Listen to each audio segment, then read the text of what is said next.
So guys, welcome back to our own channel Books Review. So in this video we are going to discuss the best question bank for class 10th ICSE 2024 batch. आप लोगों को class 10th में आए हुए करीबन एक महीना होने आ गया है और आप लोगों को क्लास 9 से क्लास 10th का अंतर पता चला होगा। क्लास 10th में आपको बोर्ड एग्जाम देना है, आपकी पूरी बुक आने वाली है, तो उसके हिसाब से आपको तैयारी अपनी करनी पड़ेगी। आपको प्रीवियस ईयर क्वेश्चंस लगाने हैं, आपको अच्छे क्वेश्चंस की प्रैक्टिस करनी है, आपको सैम्पल पेपर्स लगाने हैं जो कि आपने क्लास 9th में कभी नहीं करा। आप लोगों ने क्लास 9 में टेक्स्ट बुक के इंडेक्स क्वेश्चंस लगाए होंगे, उससे ज़्यादा नहीं करा होगा, लेकिन अब आपको क्लास 10th में अपने प्री बोर्ड्स की तैयारी करनी है, जिसके लिए आपको प्रीवियस ईयर क्वेश्चन, फिर बोर्ड की तैयारी करनी है, जिसके लिए आपको सैम्पल क्वेश्चन पेपर काफ़ी सारे, देन फिर प्रीवियस ईयर क्वेश्चंस भी होने चाहिए एंड अलग अलग वेराइटी के क्वेश्चंस आपको आने चाहिए, क्योंकि बोर्ड ज़रूरी नहीं है कि रिपीट करें। About 60 to 70% of the question of the board exams are repeated. The concept is repeated mainly, and the type of questions which usually occurs are repeated within about 70 to 80%. लेकिन जो और questions रहते हैं 30 to 40% वो नए बनते हैं और उसकी आपको प्रैक्टिस होनी चाहिए और सैम्पल क्वेश्चन पेपर होना चाहिए specifically for time management. Market में भी आपको काफ़ी सारी क्वेश्चन बैंक्स देखने को मिलेंगी जो कि काफ़ी कुछ ऑफर करते हैं, लेकिन आप लोगों को इस तरीके की क्वेश्चन बैंक पे जाना है जो कि आपको कम डिफ़िकल्ट हो करने में।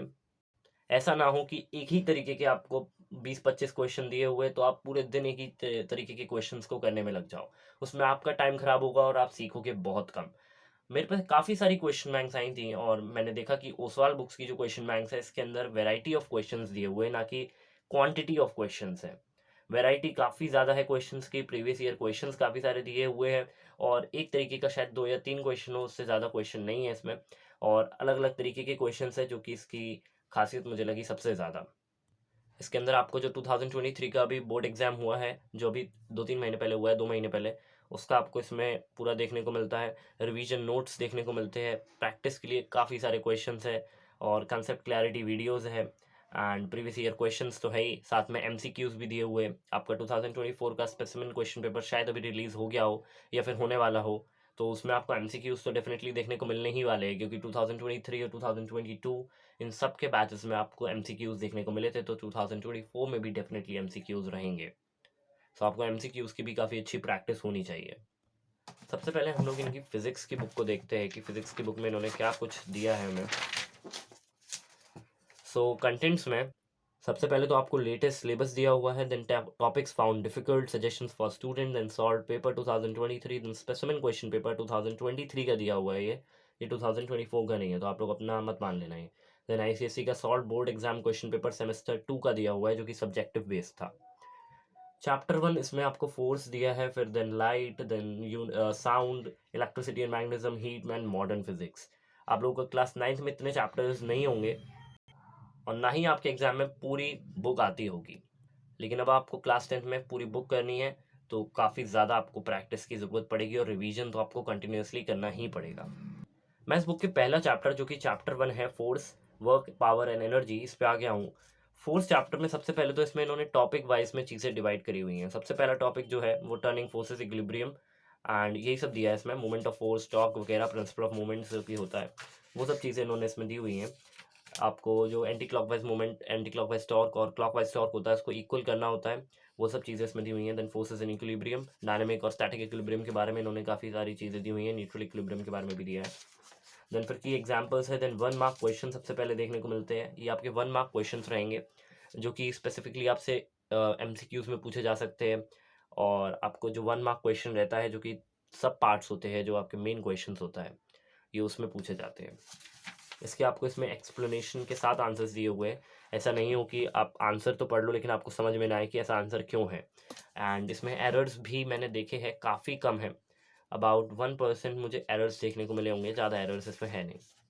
देन 2 मार्क्स क्वेश्चन है, एग्जामिनर कमेंट्स इसमें दिया हुआ है। 2 मार्क्स क्वेश्चन में आप देखोगे कि फिर प्रीवियस ईयर क्वेश्चन स्टार्ट हो गए और इनकी मुझे काफ़ी सालों से एक बात बड़ी अच्छी लगती है कि इनके में मार्किंग स्कीम दी होती है। काफ़ी सारी बुक्स आती हैं आईसीएसई में, लेकिन मार्किंग स्कीम किसी में आपको देखने को नहीं मिलती। मार्किंग स्कीम का फ़ायदा फिजिक्स, केमिस्ट्री, मैथ्स में तो इतना नहीं होता है जितना आपको हिस्ट्री, सिविक्स एंड ज्योग्राफी में मिलेगा। हिस्ट्री, सिविक्स एंड ज्योग्राफी में बच्चे कंफ्यूज हो जाते हैं कि हम कहाँ क्या क्या लिखें, कौन कौन से हमें टॉपिक्स को मेंशन करना है अपने आंसर्स में, जिससे हमें पूरे मार्क्स मिले। तो वो चीज़ मार्किंग स्कीम से काफ़ी अच्छी तरीके से क्लियर होती है। मार्किंग स्कीम में लिखा रहता है कि जो आंसर है उसके अंदर ये पॉइंट्स अच्छी तरीके से हाईलाइटेड होने चाहिए। सो वो सब चीज़ें आपको मार्किंग स्कीम से काफ़ी अच्छे तरीके से समझ आती है।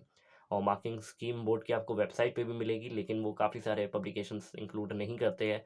प्लस उसको देखना भी काफ़ी डिफिकल्ट होता है, क्योंकि वो पूरे पेपर के हिसाब से दी होती है, लेकिन इसमें आपको टॉपिक वाइज तरीके से दी हुई है।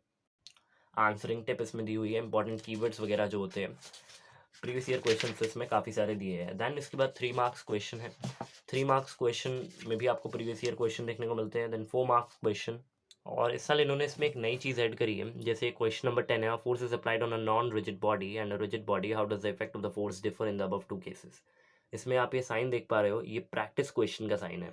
जब आप इसके जो आंसर्स है, जब आप सॉल्व करते हैं क्वेश्चन बैंक, तो इसके आंसर्स इसमें दिए रहते हैं, लेकिन इन्होंने कुछ क्वेश्चंस इसमें ऐसे इंक्लूड करे हैं जो कि इंपॉर्टेंट है, और इसके आंसर्स इन्होंने इधर नहीं दिए हुए, जिससे आप लोग खुद सॉल्व करें और आंसर पे आपका ध्यान ना जाए। तो इन्होंने नीचे लिखा हुआ है, these questions are for practice and their solutions are available at the end of the chapter. End of the chapter नहीं, वो यहीं थोड़ा सा आगे ही है। इधर ही आपको ये टॉपिक 1 के देखो, सब जितने प्रैक्टिस क्वेश्चंस थे उसके सॉल्यूशंस यहाँ देखने को मिल गया। ये चीज़ मुझे काफ़ी अच्छी लगी।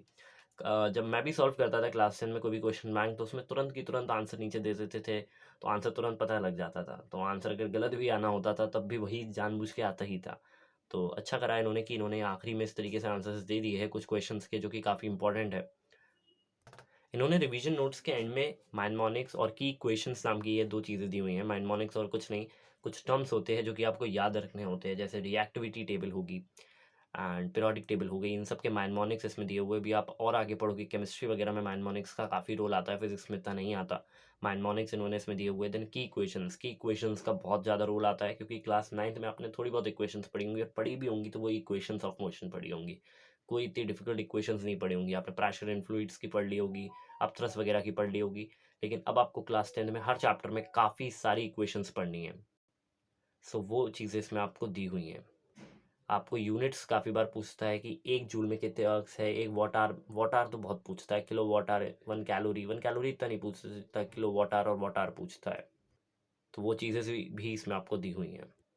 जैसे मैं हिस्ट्री की क्वेश्चन बैंक पे आया, तो इसमें मुझे काफ़ी एक अच्छी चीज़ लगी। एक तो रिवीजन नोट्स इनके बहुत ही अच्छे होते हैं। इसके बाद इसमें इन्होंने यहाँ पे हैंड रिटन नोट्स दिए हुए हैं। हैंड रिटन नोट्स नहीं, हैंड रिटन क्वेश्चन के जो आंसर्स है वो दिए हुए हैं। ये टॉपर्स का आंसर है। इन्होंने लिख बताया हुआ है कि किस तरीके से आपको आंसर लिखना है एग्जाम में, और क्या क्या चीज़ें मेंशन करनी है। और इनकी देखो, मैं आपको जो मार्किंग स्कीम बता रहा था वो इसमें दी हुई है, कि इसमें से अगर किसी भी बच्चे ने एक भी इसमें से पॉइंट लिखा है, तो उसके पूरे 2 मार्क्स उसको दे दिए जाए। तो अगर ये मार्किंग स्कीम आपके पास पहले से ही होगी, तो आपको पता होगा कि आपको आपके एग्जाम में क्या लिखना है। सो आई होप आपको समझ आया होगा कि इस बुक की इंपॉर्टेंस आपकी प्रिपरेशन में कितनी है। आपको सबसे पहले तो अपनी जो टेक्स्ट बुक है उसको अच्छी तरीके से पढ़ना है, क्योंकि वो आपके कंसेप्ट्स क्लियर करेगी। देन फिर आपको इस बुक में आना है, जिससे आपकी प्रैक्टिस हो जाए, आपको पता चल जाए किस तरीके के क्वेश्चंस आते हैं। काफ़ी सारे यूट्यूब चैनल्स होंगे और काफ़ी सारे टीचर्स होंगे जो आपको बोलेंगे कोई क्वेश्चन बैंक सॉल्व करने की ज़रूरत नहीं है, लेकिन ऐसा नहीं है। आप बुक के क्वेश्चन सॉल्व करके आपके अंदर वो कॉन्फिडेंस नहीं आएगा करके। जब आप एग्जाम देने जाओगे सिर्फ बुक के क्वेश्चन सॉल्व करके, तो आपको लगेगा कि ये क्वेश्चन आपके लिए नए नए हैं। लेकिन अगर आप कोई क्वेश्चन बैंक सॉल्व करके जाओगे, तो आपके अंदर एक कॉन्फिडेंस रहेगा। आप हर वेराइटी के क्वेश्चंस को टच कर चुके होगे, जब आप एग्जाम में कोई भी क्वेश्चन देखोगे तो आपको नया नहीं लगेगा। सो ये काफ़ी ज़्यादा हेल्पफुल होता है एग्ज़ाम के समय। तो क्वेश्चन बैंक तो डेफिनेटली आपको कोई ना कोई सॉल्व करनी पड़ेगी, और ओसवाल की क्यों अच्छी है वो मैंने आपको इस वीडियो में बता ही दिया। और पब्लिकेशंस की भी आप देख सकते हो, बट मैं रेकमेंड करूँगा कि ओसवाल, क्योंकि इसमें आपको वो हर चीज़ देखने को मिलती है जिससे आप लोगों की प्रिपरेशन काफ़ी अच्छी तरीके से हो सके। इस बुक की जो लिंक है वो मैं डिस्क्रिप्शन में दे रहा हूँ। इनकी सभी सब्जेक्ट्स की बुक आती है, and physics, chemistry, math, history, civics and geography की तो इनकी बहुत अच्छी बुक्स हैं। इंग्लिश लैंग्वेज एंड लिटरेचर की भी काफ़ी अच्छी बुक्स आती हैं। लिटरेचर में इस बार आपका चेंज हो गया है पैटर्न, तो उसमें भी आपको काफ़ी हेल्प मिलेगी क्वेश्चन बैंक से, क्योंकि प्रीवियस ईयर क्वेश्चंस तो अब आपके पास होंगे नहीं, क्योंकि वो बुक्स कभी चली नहीं है। अब आपको वहाँ पे क्वेश्चन बैंक का काफ़ी अच्छा रोल आएगा। आपकी वर्क बुक्स होंगी, लेकिन वर्क बुक में भी जो क्वेश्चंस दिए होते हैं वो रिलेवेंट नहीं होते हैं। जो क्वेश्चन बैंक्स होंगी उसमें आपको काफ़ी रिलेवेंट क्वेश्चन देखने को मिलेंगे। सो आप डेफिनेटली उसको भी कंसिडर कर सकते हैं। आई होप आपको इस वीडियो से काफ़ी हेल्प मिली होगी। इस वीडियो में इतना ही, मिलते हैं किसी और वीडियो में। Thank you so much for watching. And the books, if you want to purchase, the link is given in the description. Thank you.